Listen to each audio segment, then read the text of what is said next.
말씀은요, 이 새 언약의 일꾼이다라는 제목으로 말씀을 드리는데, 이제 고린도후서 3장부터는 여러분들 잘 들으셔야 돼요.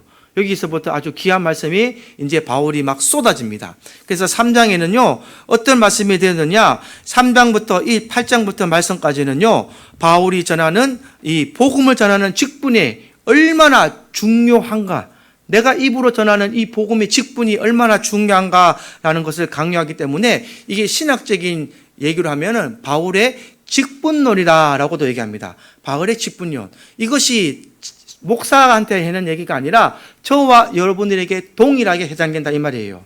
목사만 말씀 전합니까? 목사만 복음 전합니까? 아니잖아요. 여러분도 복음을 전하기 때문에 이런 직분을 받았다라는 것을 오늘 꼭 들으시고 이 말씀을 꼭 오늘 새기셔서 이 말씀에 따라서 사명을 감당하시고 소명을 깨우치시는 여러분 되기를 주님의 이름으로 축복합니다. 이 바울이 이때 갔을 때에 일부 거짓 사도들이 바울의 사도권을 인정하지 않았어요. 너는 예수의 제자가 아니다, 예수의 사도가 아니다 하기 때문에 이 바울이 그것 때문에 많은 어려움과 혼란이 있었습니다. 그래서 거짓 사도들이 자꾸 바울에게 저 사람은 예수의 제자가 아니야, 예수의 참 사도가 아니기 때문에 저 사람이 전하는 복음은 가짜다라고 혼란을 준 거예요. 그때에 바울이 지금 3장 1절부터 쭉 매개합니다. 내가 예수의 사도가 아니고 예수의 제자가 아니라면 도대체 누가 예수의 제자냐 이 말이에요. 이걸 지금 강조한다 이 말입니다. 우리 3절 1절부터 한번 살펴보겠습니다. 3절 1절 다 같이 읽어보겠습니다. 시작. 우리가 다시 자천하기를 시작하겠느냐? 우리가 어찌 어떤 사람이면 추천서를 너희에게 붙이거나 혹은 너희에게 받거나 할 필요가 있느냐? 이게 무슨 말이냐면요, 여기 옛날 예루살렘 밖에서 복음을 전할 때에 예루살렘 교회에서 사도들에게는 무엇을 써줬느냐? 이 추천서를 썼단 말이에요. 이 사람은 예루살렘 교회에서 파송한 우리 사도가 맞다, 이 사람이 전하는 복음은 참이다라는 이 추천서를 써줬는데 바울에게도 너는 이 추천서가 있느냐라고 물어보는 거예요. 지금 너는 예루살렘에서 사도들에게 써준 이 추천서가 너는 가지고 있느냐라고 물어봤을 때에 바울이 이 얘기를 합니다. 이 자천한다라는 말은 여기서 스스로 추천한다는 말이에요. 자천한다. 내가 스스로 추천한다. 내가 다시 스스로 추천하기를 시작하겠느냐? 내가 스스로 사도라는 것을 증명하는 추천서를 너희에게 보낼 필요가 있겠느냐? 이 말입니다. 왜? 이 고린도에 있는 이 바울에게 거짓 사도들이나 바울을 반대한 사람들이 바울이 추천서가 없다고 비난했기 때문에 지금 바울이 이런 얘기를 시작하게 됩니다. 그래서 내가 사울 바도가 아니라면 내가 전하는 복음도 잘못된 것이고 또 설교하는 것도 다 자기 말뿐이라고 하면서 성도들이 바른 믿음을 가지지 못하도록 혼란하게 만들었다 이 말입니다. 누가요? 거짓 사도들이. 그래서 바울이 그런 얘기를 하게 됩니다. 그래서 3장에서 그런 거짓 사도들을 지적했던 자신의 사도권에 대한 문제죠. 다시 한번 강조를 하는 것입니다. 2절에 보면 바울이 이렇게 정리를 하죠. 우리 2절 말씀 다 같이 읽어보겠습니다. 시작. 너희는 우리의 편지라 우리 마음에 썼고 뭇 사람이 알고 읽는 바라. 너희가 나의 추천서다 이 말이에요. 너희가 나의 추천서다. 자, 너희가 내가 전하는 복음을 듣고 나서 너희가 변화가 되고 예수를 믿지 않았느냐? 내 복음이 가짜라면 너희가 회개하고 예수를 주로 받아들이고 돌아왔겠느냐 이 말이에요. 그래서 너희가 나의 편지다. 이 편지라는 말은요, 이 너희가 추천서다라는 말과 똑같습니다. 그래서 바울이 이 얘기로 지금 합니다. 하나님께서 바울을 사도로 부르시고 성령을 통해서 이 고린도 교회 공동체를 세우셨다라고 지금 바울이 말하는 거예요. 그래서 내가 너희들에게 전한 이 복음이 가짜가 아니고 진실하다라고 지금 얘기합니다. 그래서 여러분들은 하나님의 뭐라고요? 편지가 되는 거예요. 추천서. 여러분들은 사도가 되는 추천서가 되는 겁니다. 이것을 지금 바울이 설명을 하고 있는 거예요. 이게 목사가 아니라 저와 여러분들이 함께 하나님께서 보내는 추천서가 되는 겁니다. 그래서 여러분들 마음에는 하나님의 추천서가 되는 거예요. 이 사람은 내가 인정하는 나의 참 제자다, 내 백성이다, 내 사랑하는 자녀다 이 말입니다. 그래서 우리 오늘 샘물교회도 하나님이 여러분들을 부르시고 성령을 통해 샘물교회 공동체를 세워주신 것을 믿습니다. 할렐루야. 교회는 그렇게 세워지는 거예요. 그렇게 세워져야 되는 것입니다. 그래서 3절에 우리 다 같이 한번 읽어보겠습니다. 3절 시작. 너희는 우리로 말미암아 나타난 그리스도의 편지니 이는 목으로 쓴 것이 아니요 오직 살아계신 하나님의 영으로 쓴 것이며 또 돌판에 쓴 것이 아니요 오직 육의 마음판에 쓴 것이라. 아멘. 너희로 말미암아 나타난 그리스도의 편지가 된다. 이것은 먹으로 쓴 것이 아니라 먹으로 썼다는 것은 우리가 종이에 글로 쓴 거죠. 그러나 저와 여러분들은 하나님의 영으로 쓴 것인 줄 기억하시기 바랍니다. 하나님의 영이 여러분들의 머리에 인을 치셨다는 거예요. 내가 하나님께 주님 나는 죄인입니다. 주님 나는 하나님 이때껏 주님 알기 전에는 이 세상 사람들이 살 때는 죄인처럼 살았지만 예수를 만나고 하나님을 만나고 말씀을 듣고 찬양을 하고 기도하니 내 마음속에 성령이 내주하셔서 내 마음판에 하나님의 영이 내 속에 내주하게 됐다 이 말이에요. 그래서 이전에 모세 시대 때는 돌판에 기록된 율법을 향하여서 하나님이 권면하고 가르치셨지만 이제는 어떻게 가르치느냐. 여러분 각자의 심령에 하나님의 성령을 보내주셔서 그 성령이 여러분들을 가르치게 하시고 기억나게 하시고 앞으로 갈 길을 인도하신다 이 말입니다. 이것이 영의 마음판에 쓴 것이다 라고 지금 바울이 설명하는 거예요. 그래서 이렇게 복음의 능력이나 결과는 여러분들의 능력의 결과에서 나온 것이 아니라 어디서 나온 것이라고요? 오직 하나님께로부터 나온 것이다. 이것을 지금 바울이 설명하는 거예요. 너희의 능력이 아니라 사람의 능력이 아니라 하나님의 능력으로 나온 것이다. 우리 5절 한번 읽어보겠습니다. 우리 5절 다 같이 한번 합독해 보겠습니다. 시작. 우리가 무슨 일이든지 우리에게서 난 것 같이 스스로 만족할 것이 아니니 우리의 만족은 오직 하나님으로부터 나느니라. 할렐루야.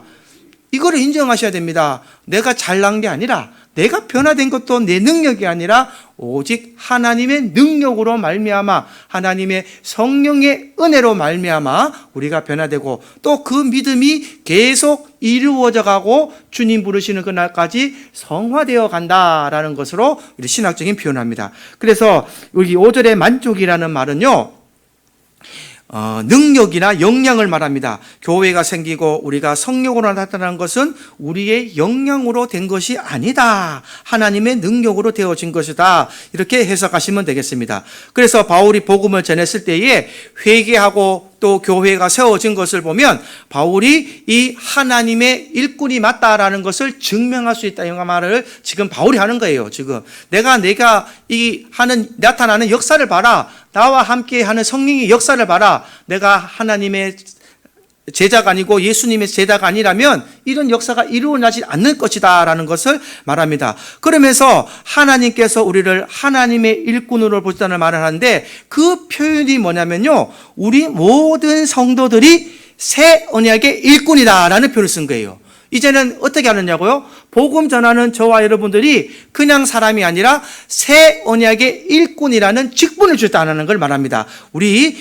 바울이 처음으로 신약교회 성도는 새 언약의 일꾼이라는 표현을 씁니다. 우리 6절 한번 보겠습니다. 6절에 한번 다 같이 해보겠습니다. 시작. 그가 또한 우리를 새 언약의 일꾼 되기에 만족하게 하셨으니. 아멘. 이 표현이 나오죠. 그래서 지금 저와 여러분들은 새 언약의 일꾼인 줄 기억하시기 바랍니다.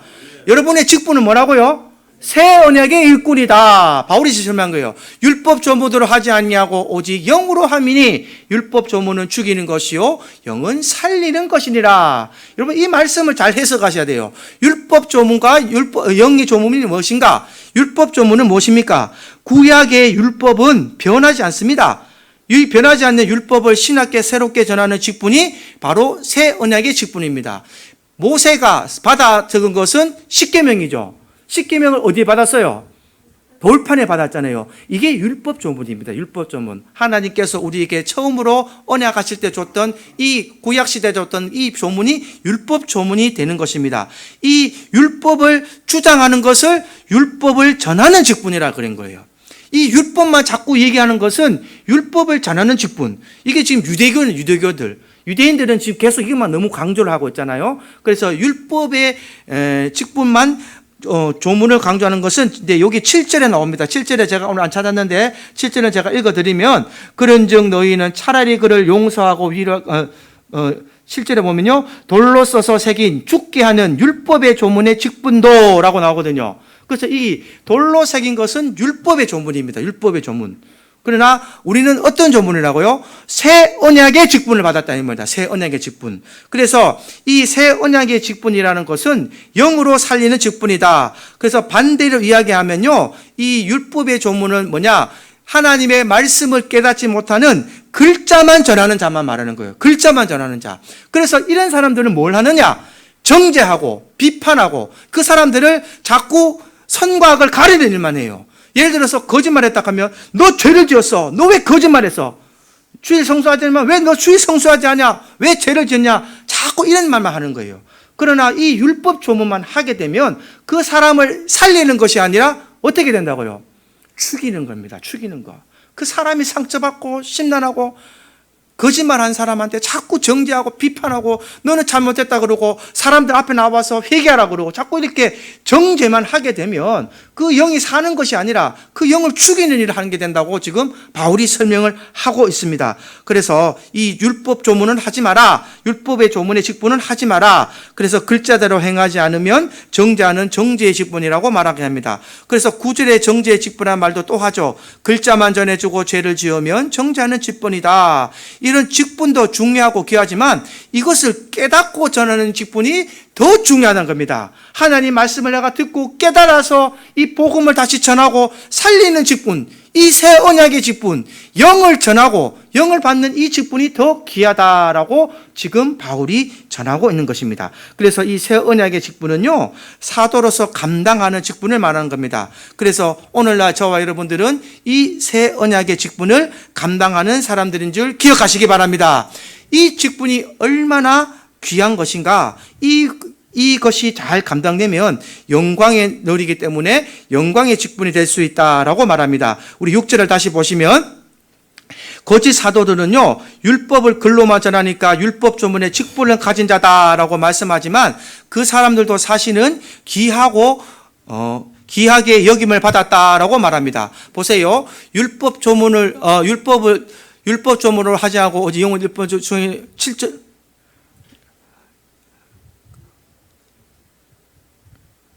모세가 처음에 시내산에 올라갔을 때에 하나님의 영광이 얼굴에 나타났잖아요. 하나님의 영광이 나타났을 때에 그 이스라엘 백성들이 모세의 영광을 보면서 하나님의 율법 조문을 보면서 하나님의 영광을 보면서 하나님의 영광을 나타냈잖아요. 모세가. 그래서 이 율법 조문도 하나님 앞에 귀히 쓰임을 받았습니다. 모세는 구약시대 때에 가장 귀히 여김을 받은 직분이지만 이 영의 직분은 그만큼 직분이 더 귀하다라고 말합니다. 그래서 7절에 보면요, 구약시대 율법을 받아 가졌던 모세의 직분과 신약시대 성령을 전하는 직분을 비교하게 됩니다. 우리 7절부터 한번 다 같이 읽어보겠습니다. 시작. 돌에 써서 새긴 죽게 하는 율법의 조문의 직분도 영광이 있어 이스라엘 자손들은 모세의 얼굴에 없어질 영광 때문에도 그 얼굴을 주목하지 못하였거든. 하나님이 율법 조문의 영광을 모세 얼굴에 나타냈을 때도 모세 얼굴을 못 쳐다봤다는 거예요. 율법 조문을 봤을 때도. 그러나 8절 한번 읽어봅시다. 8절에는 더 귀하게 됐습니다. 하물며 영의 직분은 더욱 영광이 있지 아니하겠느냐. 할렐루야.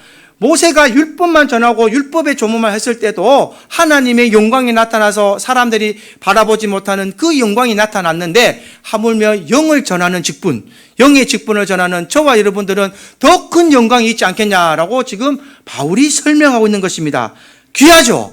이 새 언약의 직분을 다 받으시기를 주님의 이름으로 축원합니다.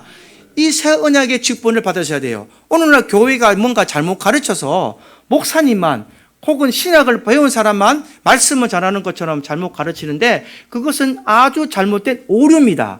하나님의 말씀은요, 하나님의 사도된 자들, 하나님의 말씀을 바로 배운 사람들은 다 가르치고 배워야 되는 거예요. 목사님만 전하는 것이 아니라는 겁니다. 신학을 한 사람만 가르치는 것이 아니라 여러분들도 교회에 와서 하나님의 말씀을 듣고 목사를 통해서 아니면 강도사님을 통해서 많은 전도사님을 통해서 말씀을 어린아이 때는 듣고 배워야 되지만 그것을 소화시켜서 여러분들로 만들었으면 그것을 듣고 많은 걸로 내려놓으면 여러분들의 사명과 직분이 하나님 보시기에 어떠하겠냐 기억하시라 이 말입니다. 여러분들은 하나님께서 저와 여러분에게 동일한 사명과 직분을 주셨다는 것을 기억하시기 바랍니다. 목사는 교회에서 하나님 말씀을 선포하고, 여러분들은 여러분들 직장에서, 가정에서, 여러분들 사회에 나가서 이 말씀을 다시 전해야 되는 거예요.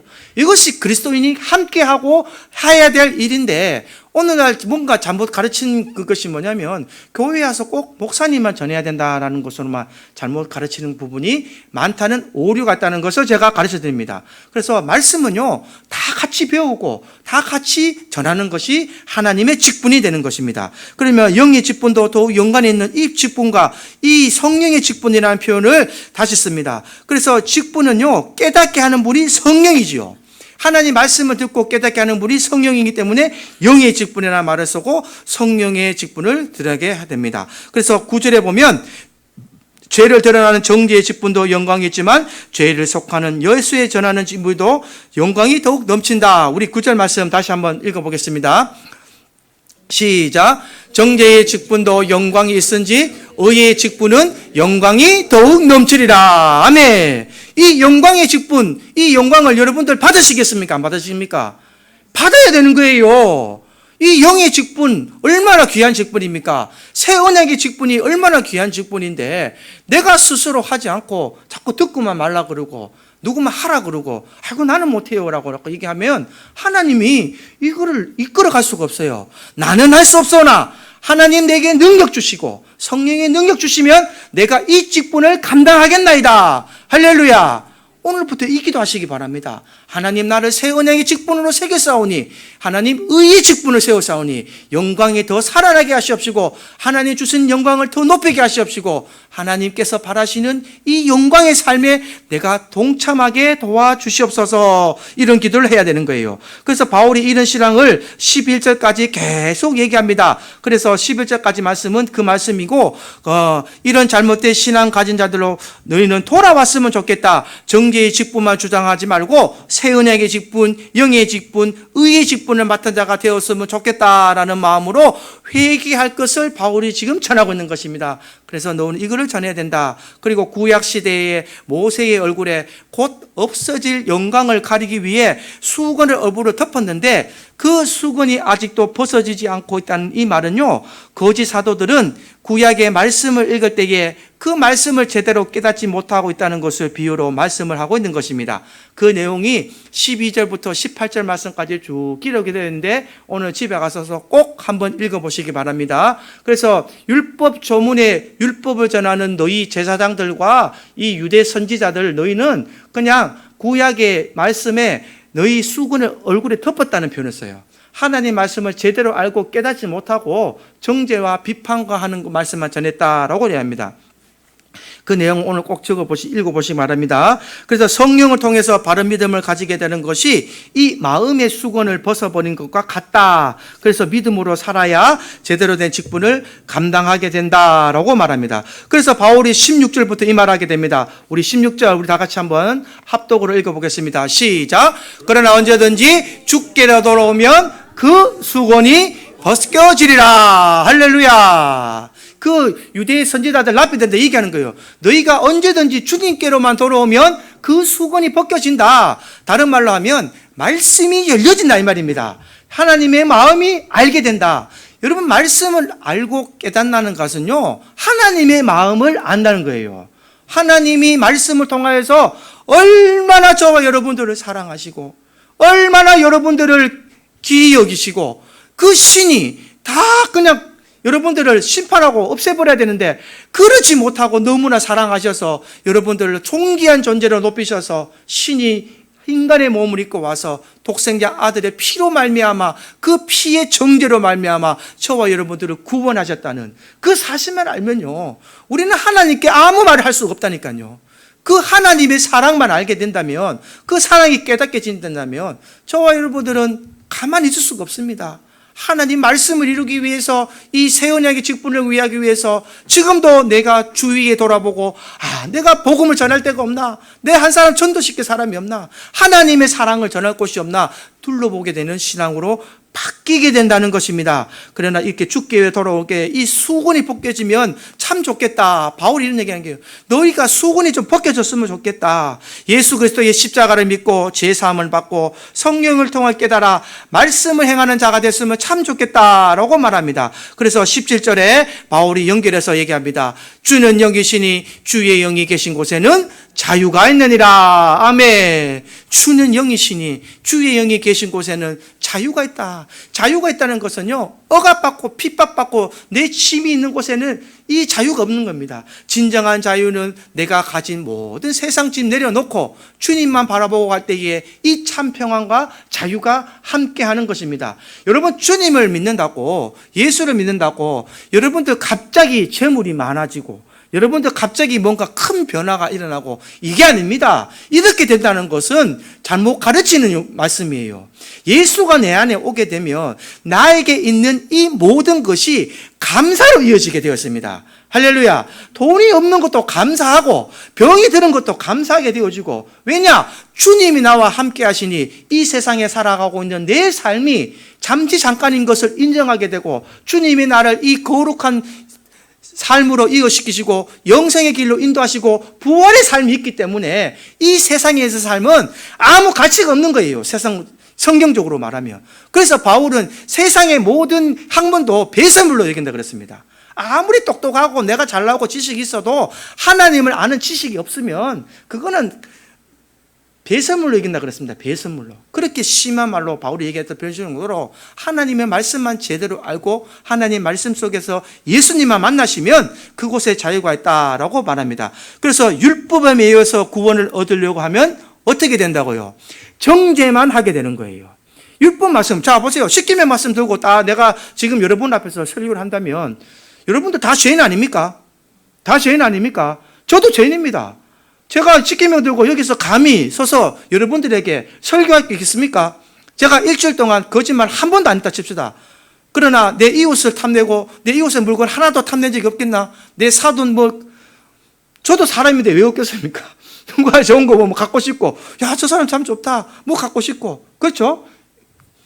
이것으로 율법으로 하게 되면 저와 여러분들은 다 지옥 가야 됩니다. 다 지옥 가야 돼요.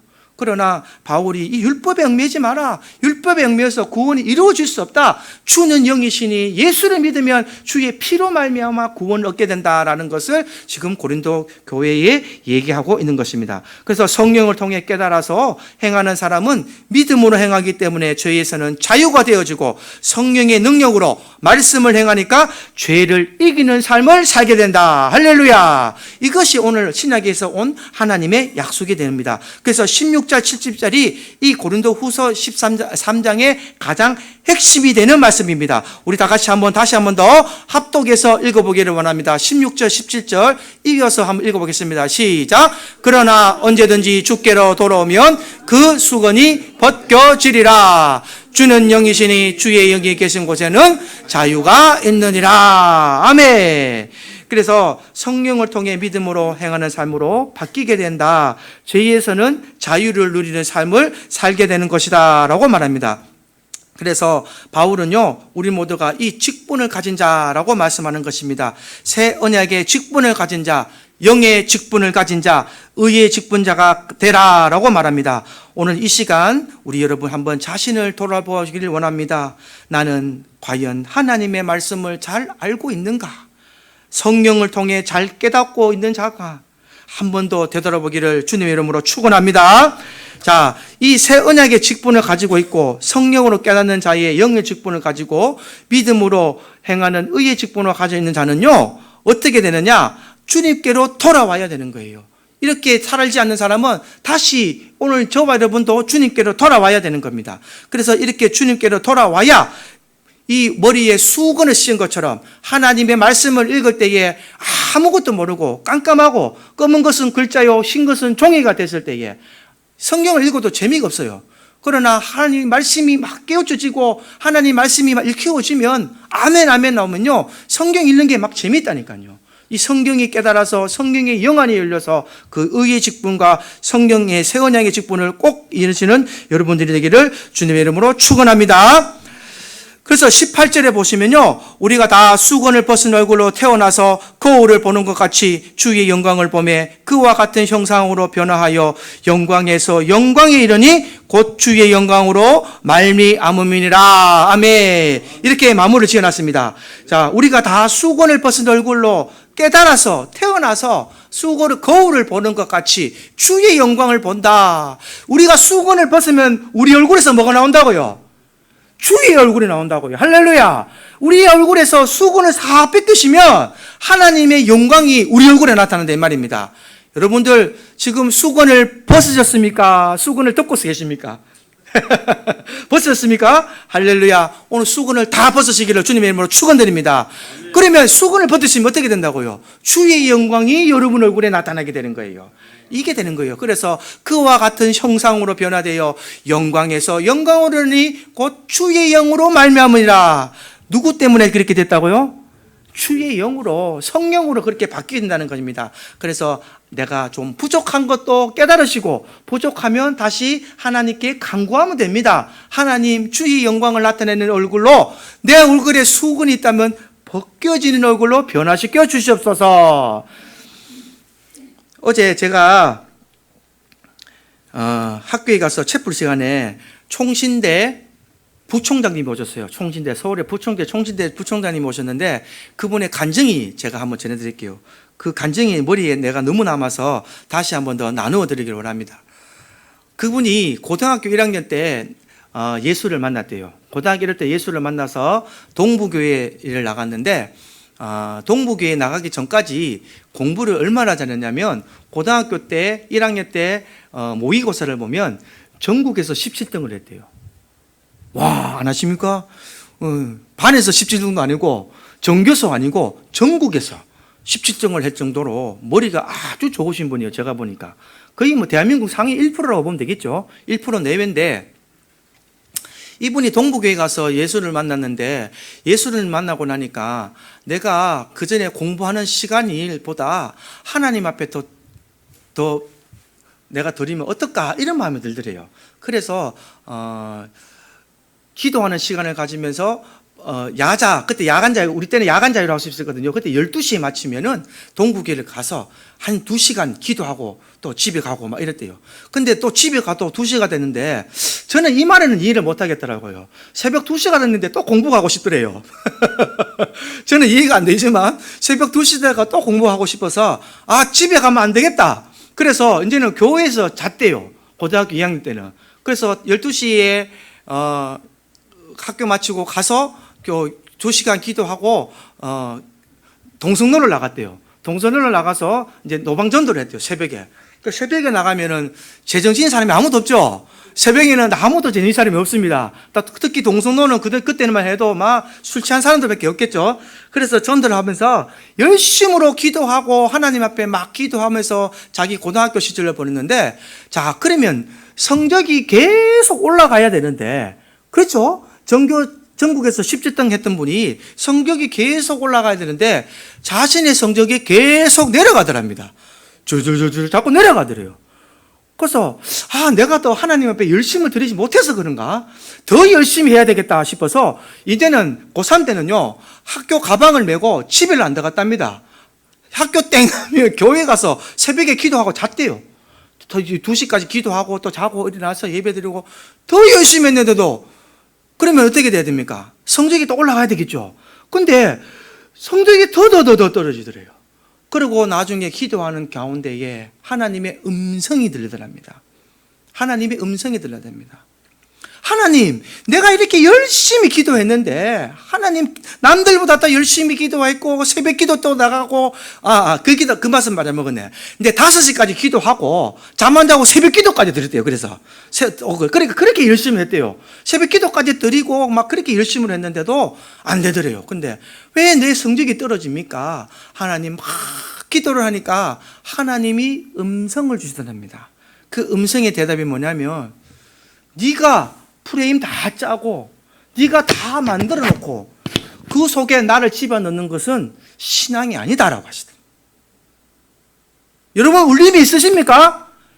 기도하고 찬양하실 때에 내가 하나님 뭐 해주십시오 나 시끄만 얘기하고 그냥 집에 가버리면 하나님 음성을 언제 들으시겠습니까? 네 프레임 다 짜놓고 네 마음속에 해놓고 나를 잡아넣는 것은 신앙이 아니라 내가 짜놓은 프레임에 네가 들어와서 거기에 네가 순종하고 날아가는 것이 나를 믿는 것이다 라는 음성을 주시더래요. 어제 엄청 저 은혜 받았습니다. 내가 그렇게 살지는 않았는가? 나도 목사라도 하나님 뭐 해주십시오 하나님 성도 보내주십시오 뭐 해주십시오 이런 기도만 하지 않았는가? 그래서 내가 오늘 새벽에는 그 기도했습니다. 하나님, 나를 여기에 왜 세우셨습니까? 나를 세워줬으면 하나님 뜻을 이루어내십시오. 하나님 뜻에 내가 순종하겠습니다. 어디로 인도하시든지 어떤 길로 나를 인도하시든지 저 구름텅이에 빠지든지 저 깊은 수렁에 빠지더라도 오직 하나님의 뜻이 있다면 그 뜻에 내가 순종하며 살아가는 하나님의 새 언약의 직분자가 되게 하여 주시옵소서. 이런 기도를 드렸습니다. 여러분 어떤 직분자가 되시길 원합니까? 그저 그냥 교회에 와서 주일날 예배 드리고 그냥 나는 열심히 기도한다, 나는 열심히 찬양 드린다, 그렇게 살다가 돌아가시겠습니까? 아니면 조금 더 업그레이드가 돼서 새 언약의 직분의 사명자가 되시겠습니까? 영의 직분의 사명자가 되시겠습니까? 그것은 여러분의 선택에 달렸습니다. 오늘 말씀을 잘 듣고 깨달으셔서 하나님이 여러분들을 더 크고 귀하게 쓰시기를 원하고 계십니다.